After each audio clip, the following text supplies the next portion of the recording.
Hey, what's going on, guys? Welcome to another video. In this video, we're going to cover Diddy's lawyers fight back, motion to overturn Mann Act conviction explained. This is pretty significant, and this could change the trajectory on this particular situation. Now, we know that he's facing sentencing on October 3rd, but being this important motion here could change things, and we're going to go over that. We're definitely going to go over that. His lawyers are really putting in a lot of work here. They're doing a lot here. And so we're going to go over it. And for those that's watching the rebroadcast, please give us a thumbs up. That'll be greatly appreciated if you're not a bot.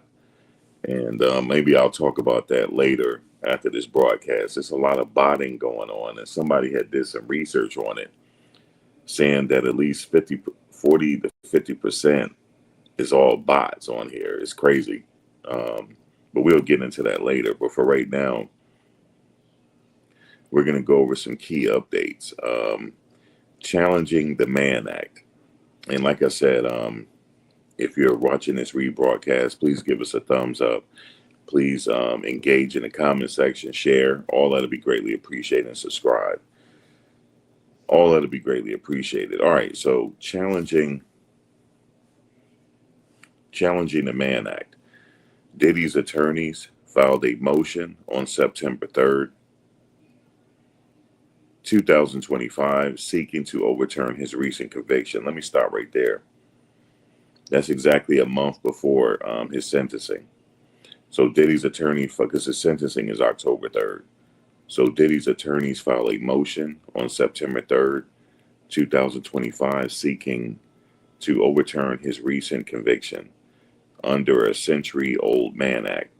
They argued that the outdated definition of prostitution, which used to apply to any sexual activity outside of marriage, is no longer applicable and violates due process. The defense contends prosecutors failed to prove that sex was intended purpose of the travel and that the jury was improperly influenced by evidence from charges on which Diddy was acquitted. The court will review his motion for acquittal or a new trial in the coming weeks. Now they're saying in the coming weeks. Now we know that currently it is, as I'm recording this, is September 5th. His sentencing is October 3rd, which is on a Friday. So as of right now, it's exactly a month away from sentencing.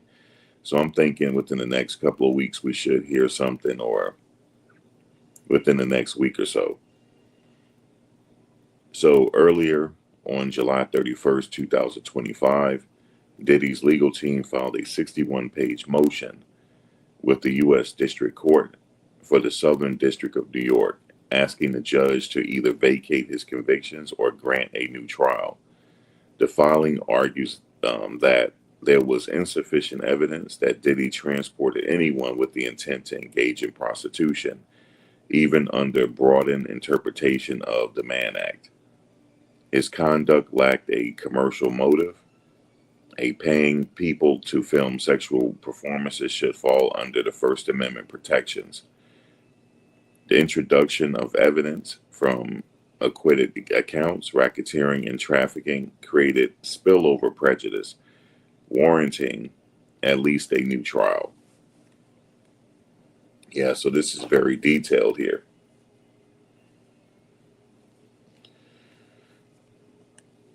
So arguments of the First Amendment protection. Diddy's lawyers have particularly emphasized that the conduct consensual sexual encounters filmed by consenting adults was private, non-commercial activity. They argue this activity falls under the First Amendment speech rights and was not intended to generate profit. The defense also highlights that no minors were involved, and that this case represents unprecedented application of the Mann Act. And I remember before this trial had started, there was a lot of speculation that this involved minors and other celebrities. They're saying that there was detailed videos out there. None of that came to pass in this case, like none of it. And so I just wanted to say that. And I do suspect that Diddy is going to be going after people eventually and soon. People that put all that stuff out there. Now, we're going to go over projected legal outcomes here. Number one, appeal potential and sentencing. Diddy's sentencing is scheduled for October 3rd, 2025. His legal team has time to file an appeal and possibly seek a stay of sentencing, depending on their arguments and judicial receptivity. If successful, an appeal could vacate the conviction or result in a new trial, potentially sparing him from serving time. Sparing him from serving time. That's one possible outcome. Number two, impact on ongoing civil litigation. A reversal or narrow legal finding could significantly strengthen his position in related civil suits where massive damages are pending. Sentencing scenarios. Though the Mann Act convictions carry a maximum of 10 years per count, legal commentators suggest actual sentencing could be in line with time served. He's already been detained for about 9 months or lighter, depending on the court's discretion. So they're pretty much saying that it could be a possibility. Legal experts saying it could be time served because he by the time he gets sentenced, I'm thinking by the time he gets sentenced, he should already have close to a year time served already that they have to take into account. But we'll see. Oh, and also, by the way, I will be at the trial. I will be there at the trial and different things like that. So, I mean, not at the trial, at the sentencing. So let's go over legal precedents and interpretive arguments. Original meaning versus modern interpretation of the Mann Act. Its defense challenges use of a modern definition of prostitution instead of the law's original broader meaning in 1910, which included debauchery or immoral purposes. They argue this misapplication compromises fairness. B. Historical background and misuse of the Mann Act. The 1910 Mann Act, also known as the White Slave Traffic Act, has a history of misuse, most notably in Jack Johnson's conviction, as a tool to enforce moral or racial norms. This precedent is often invoked by Combs' legal team to frame the law's modern application as outdated and potentially discriminatory. Circuit split on interstate element knowledge. Courts remain split on whether prosecutors must prove that the defendant knew to travel cross state lines. Seventh Circuit, no knowledge of crossing state lines required, is treated purely as a jurisdictional element. The Second Circuit, which covers New York, applies the Flores-Figueroa logic, requiring knowledge of the interstate nature of convict. Some scholars advocate a middle ground, knew or should have known standard to navigate between these extremes.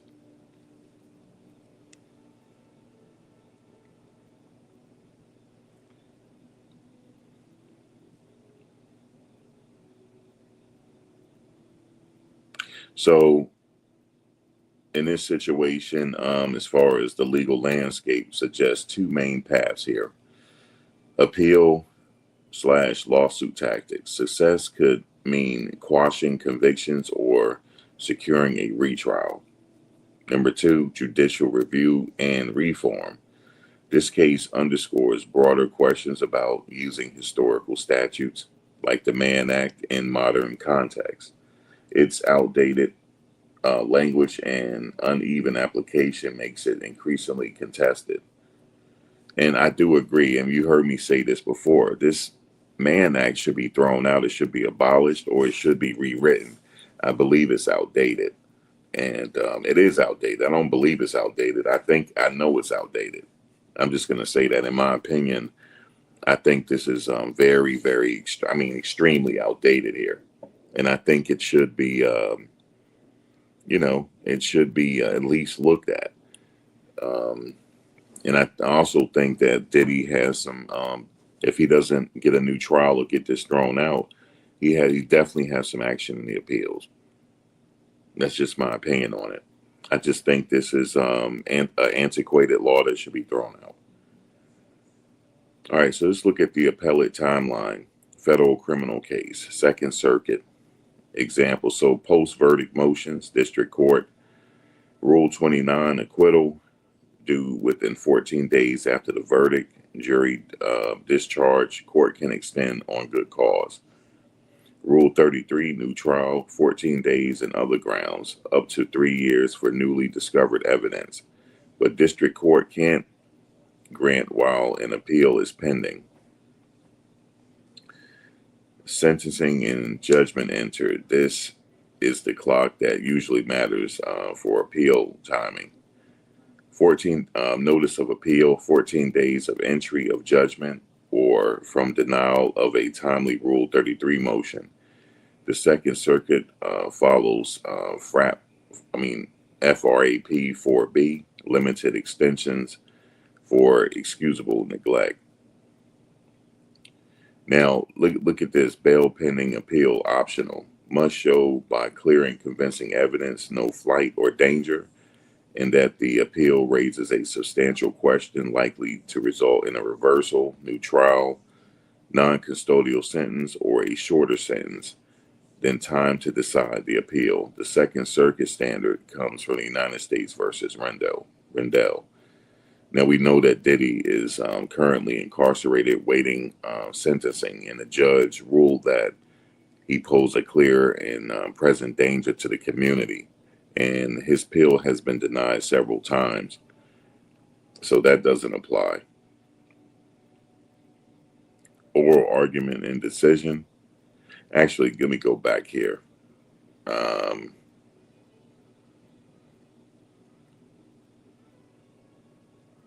All right, let's just go down here. Comparable appeals and precedent. Let's see. So modern high-profile comparator procedural posture. So R. Kelly, Second Circuit 2025, court affirmed racketeering/sex trafficking convictions that included Mann Act predicates. Opinions reject numerous sufficiency and evidentiary challenges, useful as what affirmance looks like. Example.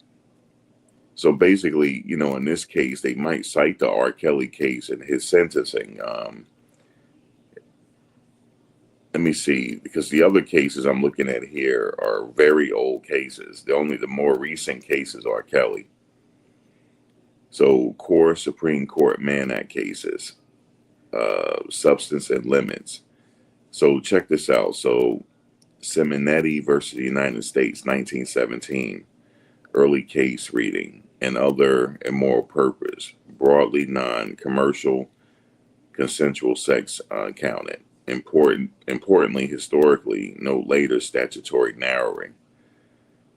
There's just so many of these cases that are very old, man. It's nothing recent, really.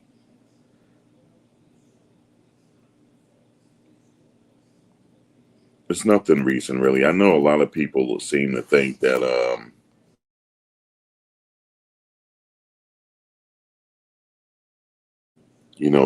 Diddy deserves to be have the max sentence and different things like that. I just don't think it's applicable to this case.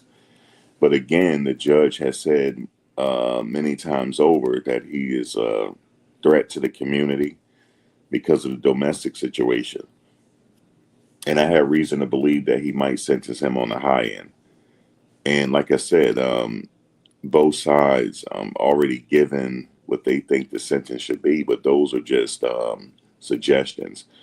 the judge can go outside of those suggestions. Now, let me stop there. Now, somebody had left me a comment on my video and said that no, the judge can't go outside of the guidelines. The person was trying to correct me and saying that the judge cannot, no, Max, the judge can't go outside the guidelines. That's not what I said. I said the judge can go outside of the recommendations that both sides um, put together. For example, the defense said no more than 2 years, and the prosecutors are now asking for 8 to 9 years because of the enhancements. The judge can go outside of that. Those are just suggestions. When I say go outside of that, I don't mean go outside of the statute, from 0 to 10 years on each count. That's not what I'm talking about. He has to stay within 0 to 10 years on each count. But what I'm saying is he can go outside of the recommendations and say, I'm sentencing him consecutive terms, 10 years apiece. That's what he could do if he really wanted to. That's what I'm saying. So, but is that likely going to happen? The answer is no. I don't think he's going to get sentenced. I mean, that's the absolute maximum. 10. If he sentenced him to 10 years apiece and consecutive, I honestly think he really will get action in the appeals for sure. It's really excessive here, and like I said, the Mann Act is it should be thrown out anyway. And so that's just my opinion on that. And so yeah, so that's my opinion on this Diddy situation. And definitely, let me know your opinions and thoughts as well. But however, I will just give you this real quick. Somebody had did some research on that a lot of the activity online, especially YouTube, whether it's comment section or chatter online, is really 50% bots. And she did a lot of research on it and things like that. So it's like, damn, people I'm replying to in the comment section, are those robots? Like, I really don't know. And so that's just really reaffirm my perspective on a lot of things, that there's a lot of bots and people send bots your way as well. Just like when I go live, you guys see that I'm swarmed with bots. I'm swarmed with bots and I don't know how to control it. And it's like, it's getting worse. And there's nothing, you try to complain, there's nothing YouTube is doing about it. And I think YouTube eventually going to have to do something about it because I think so eventually, but it's flooded with bots.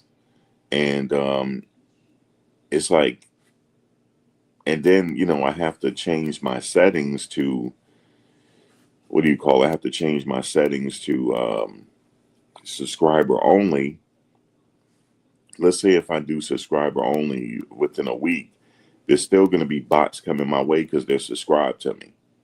So it's I'm thinking like what she was saying was right. Like 50% of the internet, or more than 50% activity, is coming from bots, and people are throwing bots your way to troll you and stuff like that, and they're sending bots your way to go out of their way to leave negative messages to try to deter you from making content.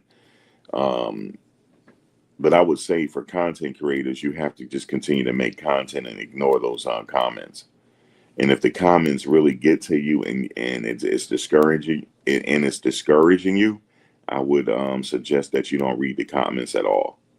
Just totally ignore the comments, and you will find that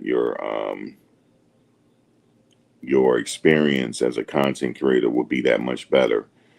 And because again, she had did some research. I'm not even gonna give anybody the video. You just got to go research it.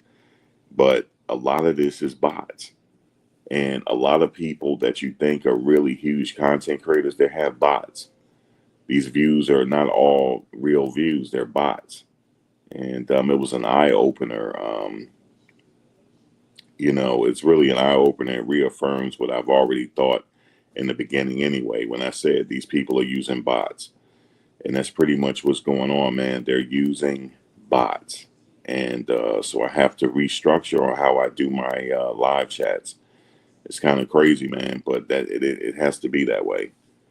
But this Diddy situation also opened my eyes to a lot of things because I did go to the trial, and there was a concerted effort to try to change public perception, even with certain content creators. I feel like they were sent there for a purpose to do that, but it didn't work because there were other content creators there that were actually watching and saw what was going on the whole time. And, you know, regular content creators like myself, we were there to give you a different perspective. And, but yes, there was a concerted effort, I believe, to change public perception. And I did hear that he is actually going to go after a few content creators. They know who they are, though, or maybe they don't know yet, but they're going to get probably surprised at some point when they get that what you call it, demand letter or whatever it is to get started in a civil situation, probably a demand letter. But because we have to have some level of integrity, even when we're YouTubers reporting on this case. We can't sit here and just straight up make up lies. But there's YouTubers that are doing it, and I'm catching them doing it, and just straight up making lies here about this situation. Because for you guys that didn't go to the trial, you're going to more than likely believe the YouTubers that get the most views. But check this out. Their views are not all real. They're bots. Okay. Their views are not all real. They're bots. And it's just for public perception and optics. Because when you see that these people are getting hundreds of thousands of views, you think that they, not everybody, but some people think that they have some type of heavy influence in the subject matter, which they really don't know what they're talking about.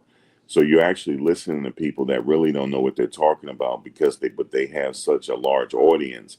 People think that that qualifies them in this space, and it actually doesn't. And they're literally just sitting up there making up lies, and it really didn't happen. And then you also have some content creators that didn't even go to the trial, and they're trying to be an authority on the what's really going on here. And excuse me, yes, and they're getting a lot of views, but it's just optics and it's just smoke and mirrors. And that's just what I wanted to say right there.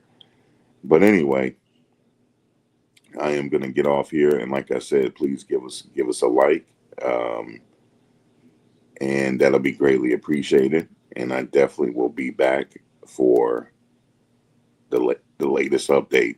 And also, I will be going to the sentencing October 3rd. All right, y'all. Thank you for watching. I'm losing my voice. All right, peace.